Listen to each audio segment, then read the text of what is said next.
수도권에서 코로나19의 확산세가 무섭습니다. 인천 지역에서도 기세가 굉장한데요.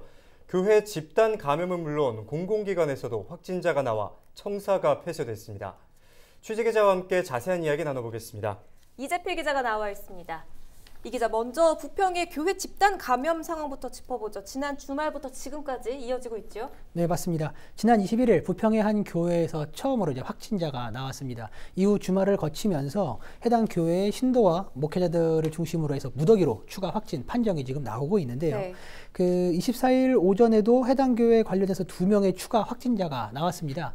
그런데 이번에는 교회 신도가 아니라 그 신도의 가족, 이게 지금 추가 확진을 받았거든요. 그러니까 감염이 지금 확산되고 있는 그런 상황입니다. 24일 오후 5시를 기준으로 해당 교회 관련 인천 지역 내 확진자 수는 모두 33명입니다. 네, 그리고 또 해당 교회의 교인인 이 부평구청의 한 공무원도 확진 판정을 받았다고요? 네, 맞습니다. 부평구청에 근무하는 40대 직원인데요. 이 교회의 신도였습니다. 이 교회의 신도들을 대상으로 한 검체 검사에서 확진 판정을 받은 건데요. 부평구는 곧바로 이제 청사를 폐쇄하고 구청 직원 등 직원 1,178명에 대해 검체 검사를 실시했는데요. 다행히 전원 음성 판정을 받았고요. 네. 24일부터 청사는 다시 운행을 재개했습니다. 인천 서구청에서도 확진자가 나오면서 청사가 폐쇄됐잖아요. 네, 맞습니다. 서구의회와 서구 본청에서 확진자가 나온 건데요. 확진자가 나옴에 따라서 현재 청사는 모두 폐쇄가 된 상황입니다.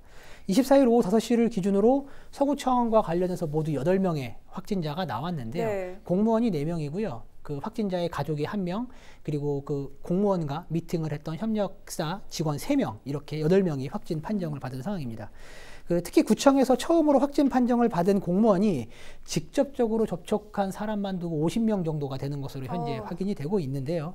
이 확진자 19일 인천시청에서 열린 군구 그 관계자 회의에도 참석을 한 것으로 지금 확인이 됐습니다. 확진자를 제외하고 회의 참석자가 15명인데 13명이 음성 판정을 받았고 2명이 현재 지금 검사를 진행을 하고 있습니다. 그리고 이들 모두 지금 2주간 자가 격리에 들어간 상황인데요.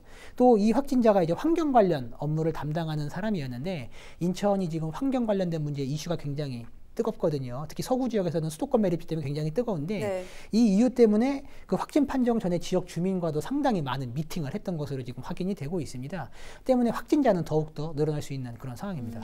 예, 상황이 상당히 심각한데 이에 대해서 인천시가 사회적 거리 두기를 3단계에 준하는 수준으로 강화했죠? 네, 맞습니다. 24일부터 이제 강화된 대응책이 시행되고 있어요. 예. 먼저 인천시는 10인 이상 대면으로 모이는 모임과 행사를 모두 전면 금지했습니다. 현재 전국적으로 사회적 거리 두기 2단계가 시행 중에 있는데 실내의 경우 50인 이상, 실외의 경우 100인 이상의 모임을 금지하고 있습니다. 예. 그런데 10인 이상 집합 금지 조치는 3단계 조치에 해당하는 조치인데 말 그대로 이제 비상시국인 만큼 인천시가 이만큼 선제적으로 시행을 한 그런 상황입니다. 또 공무원과 시 산하 공무기관의 직원들은 3분의 1씩 재택 근무에 들어가는데요. 종교시설에 대해서도 모임과 행사를 자제하고 비대면으로 종교 의식을 치러줄 것을 당부했습니다. 네. 관련해서 박남춘 인천시장의 이야기를 직접 한번 들어보시죠. 지금의 엄중한 상황에 지켜보자니 그동안 성숙한 시민의식과 의료진의 헌신, 공직자의 노력으로 비교적 안정적으로 관리해온 성과가 한순간에 무너지는 것 같아 마음이 착잡합니다. 따라서 지금까지의 조치만으로는 부족한 부분이 있다는 점을 느끼게 됐습니다. 시민들의 생명과 공동체를 보호하기 위해 더욱 과잉 대응하지 않으면 안 될 상황이라는 판단을 할 수밖에 없습니다. 이에 우리 시에서는 지금보다 더 강도 높은 대책을 선제적으로 추진하고자 합니다. 코로나19 확산세가 무섭습니다. 추가적인 상황 나오는 대로 전해주시죠. 이재필 기자였습니다.